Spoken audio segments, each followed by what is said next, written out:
Hi, John and Dan with Sharpening Supplies to tell you everything you need to know about flattening stones and lapping plates.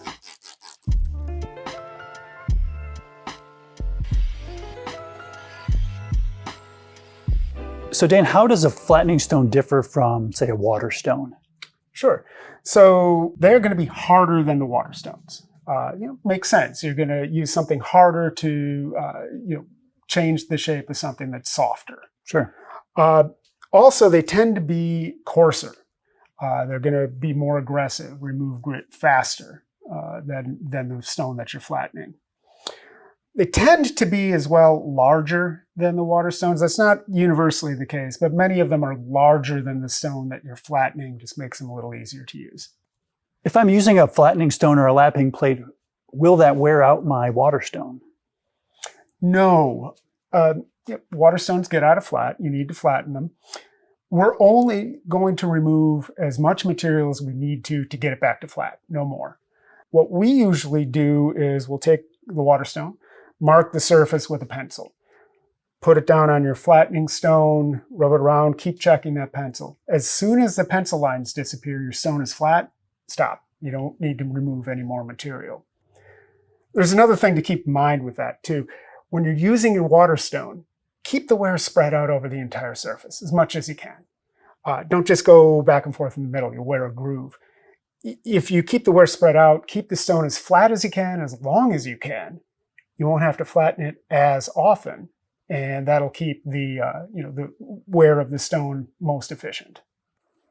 So Dan, we've talked about flattening stones and lapping plates. So what is the difference? You'll actually find that the names are many times used interchangeably or in different combinations, flattening plate, lapping stone. However, what we at Sharpening Supplies do is we differentiate. A flattening stone is something like our double-time flattening stone. You see, this is a thick stone. It's got abrasive all the way through. So this will constantly expose fresh abrasive. Looks like a stone. Okay. Plate, on the other hand, a lapping plate to us means like the DMT Diaflat 95 here. This is diamonds plated onto the surface of a piece of steel. So this is kind of a different animal. This looks like a plate. So Dan, why would I choose a flattening stone over a lapping plate or a lapping plate over a flattening stone? Sure, excellent question. So the stones, like our double-time flattening stone here, as I said, this is abrasive material all the way through. This is a wearable stone. It will lose material as you use it. Now, it is harder than the water stones that you're flattening, so it wears much more slowly. And if we keep the wear spread out over the entire surface as we use it, it'll remain flat indefinitely. But it is something you need to be aware of when you use this type of stone. What the advantage is that these are much less expensive than the flattening plates, the lapping plates. You can replace a flattening stone several times over for the cost of one lapping plate. So this can be kind of an economical choice. Yeah, we all like to save money, so. Absolutely. It's all about economics. A lapping plate, on the other hand, what we have here is diamonds in a single surface plated onto a steel plate. This starts flat, it remains flat. Even as this wears, it's not going to dish or cup. So yes, you pay more, but what you're getting for that is a surface that's going to be a reliable reference lapping flat surface as long as you have the plate. Would you say that a lapping plate would be theoretically flatter than a flattening stone? Not necessarily. The flattening stone we make sure that they are dead flat. And as I said, as you use it, if you keep the wear spread out so it wears evenly, it's entirely possible to keep that indefinitely flat. Okay. I don't think either one is inherently flatter than the other, but this one you've got to pay attention to the flatness. This one you don't need to worry about it. Great. So Dan, I see you've brought quite a variety of flattening stones here. Can you tell me all about them? Sure, absolutely. So this one, as I may have mentioned, this is our own double-time flattening stone, a Sharpening Supplies exclusive brand stone. Yeah, I remember when you and I designed that. I do too. Yeah, we had a lot of fun and worked really hard. I'm really proud of it. I think we came up with a real winner here. A couple of really cool things about this. First, the size. It's 10 inches by 4 inches. It's a beautiful size because it's larger than almost any flat water stone that you're going to flatten with it. Makes Sure. it really easy to use. We worked really hard on these grooves. They're not just there for looks. Those grooves slough off the waste material as you're flattening, just gets it out of the way. So it keeps the process going cleanly and efficiently. And then you'll also notice we've got two different grits on this. We have a coarser 120 grit and a finer 320 grit. That gives you options. If you need to remove more material, take more off to get it flat, got the coarser side. If you're just doing a light touch-up, that 320 finer side will do an excellent job. I bet that on the really fine water stones, that'll leave a nice finish. Indeed, yeah. If you prefer a smoother surface texture on your finer grit water stones, this will leave that for you really nicely. So that's the double time flattening stone. This other one that I've been grabbing here, the DMT Diaflat 95 lapping plate. DMT's got 3 options on their lapping plates. This is our most popular. This is 10 by 4 inches as well, so it's a nice surface area.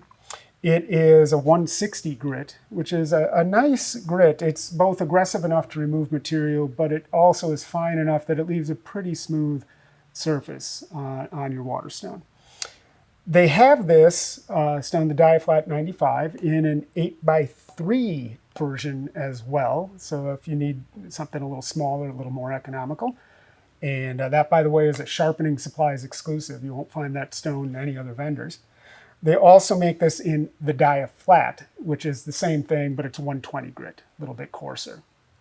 Yeah, if you're a professional and you're doing a lot of flattening, the coarser one may be. Absolutely. Maybe. Or if you're working with coarser grit water stones and Sure. the surface texture isn't as important to you, Sure. that'll do the job as quickly as you can. So we have here the Norton flattening stone.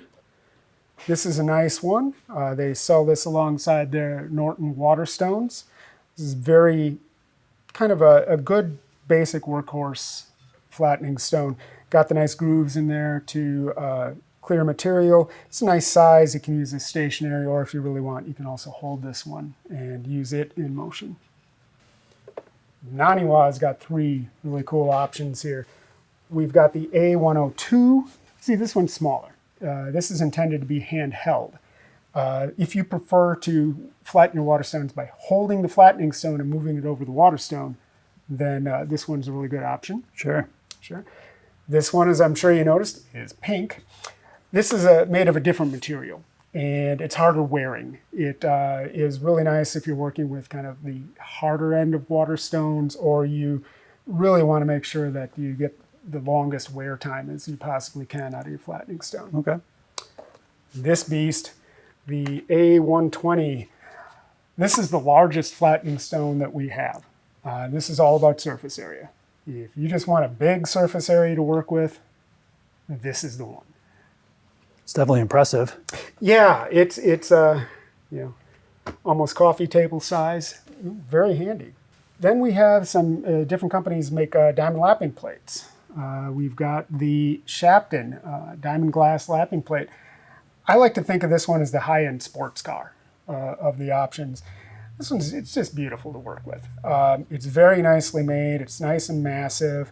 It's got a diamond grit that is both aggressive, but probably leaves the finest surface texture of the options here, which is really nice in those really high grit stones.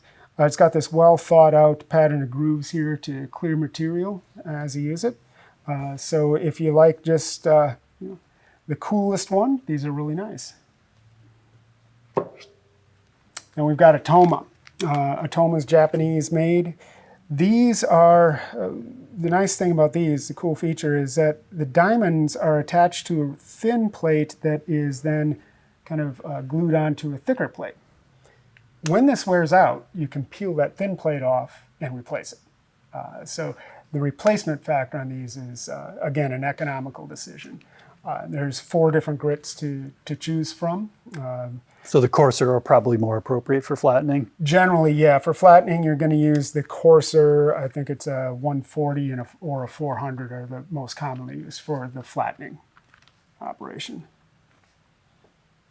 And finally, we have Nanohone over here, these 4 over here. Nanohone is always developing new, cool, and interesting things. So what we have here is their Surfstone, and this is similar to the Atoma. It is a thinner plate that is attached to a thicker backing. Again, that's replaceable. There's a couple different grits available. It's got this really nice wave pattern to help clear material. It's even got a finger groove on it. So if you prefer to use this stationary, you can, but if you prefer to use it held in your hand, it's really easy to grip. That's some nice features. Yeah. And Nanohone puts a groove similar to that on all of their flattening plates, their lapping plates. We have here the NL4. This one is designed mainly for coarser end water stones. So it'll do those fast and efficiently, leave a nice surface on them. We have the NL6. This one is a little smoother. This is designed for finer end water stones. So this is going to leave a smoother surface texture on those. And then finally, we have here the NL10. This is a really interesting development. Each of these knobs here, each of these buttons, you can see is pretty thick. There's diamonds all the way through that. Now these are very, very hard. They don't wear quickly at all. But when they do wear, they're constantly exposing fresh diamonds. And so this is a really interesting approach to it. Nanohone will even resurface these. If you get it to the point where you think it needs to be kind of resurfaced, you can send it back in and they'll take care of it for you. Great. A lot of wonderful options here. Absolutely. We have got an option, I'm quite confident, for every need and budget. We can get you set up with a stone that'll do the job for you. We'd love to hear from you. Please give us a call or leave a comment below. To see our wide selection of flattening stones, visit us at sharpeningsupplies.com. Wait, who are you again? Jan and Jan and Don? I'm just abbreviating John and Dan. Let's just go with Jan. Jan. We're Jan. I'm Sharpening Supplies. Yeah, I'm short Jan. He's tall Jan. Yeah. And I was thinking like the follow-up to this could be, okay, so that's a flattening stone, that's a lapping plate. Why is it, what's important about the difference between the two? Okay, let me just write that down. These are going to be more pleasant to do in winter when it's not quite as muggy out here. We're still rolling, You've been filming? Oh yeah. Well, I wouldn't have As had. per our conversation. I know, but I wouldn't have had my paper laying out. Well, we're not going to be using any of this. Okay.